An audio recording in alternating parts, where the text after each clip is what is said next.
আসসালামু আলাইকুম। দৈনিক পুনর্জাগরণ বিডি 24-এ স্বাগতম।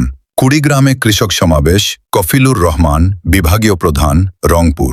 কুড়িগ্রামের টগরাই হাট উচ্চ বিদ্যালয়ে 16 জুলাই 2026 রোজ বৃহস্পতিবার বিকেলে কুড়িগ্রাম কৃষক সমাবেশ 2026 অনুষ্ঠিত হয়।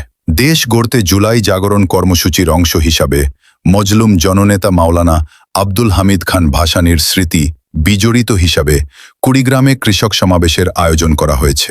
উক্ত সমাবেশে প্রধান অতিথি হিসাবে বক্তব্য রাখেন জনাব নাহিদ হাসান, এমপি, আহ্বায়ক, জাতীয় নাগরিক পার্টি এনসিপি। প্রধান বক্তা হিসাবে বক্তব্য রাখেন জনাব আখতার হোসেন, সদস্য সচিব, জাতীয় নাগরিক পার্টি এনসিপি। উপস্থিত ছিলেন মুকুল মিয়া, আহ্বায়ক, কুড়িগ্রাম জেলা শাখা, জাতীয় নাগরিক পার্টি এনসিপি, মোহাম্মদ মাসুম মিয়া, সদস্য সচিব, কুড়িগ্রাম জেলা শাখা, জাতীয় নাগরিক পার্টি এনসিপি এবং মোহাম্মদ মাহফুজুল ইসলাম কিরণ, ভুরুঙ্গামারী উপজেলা শাখা, জাতীয় নাগরিক পার্টি এনসিপি। এছাড়াও দলের কেন্দ্রীয় ও স্থানীয় নেতাকর্মী উপস্থিত ছিলেন। উপস্থিত ছিলেন বিভিন্ন মিডিয়ার সাংবাদিক সহ সাংবাদিক কফিলুর রহমান কফিল।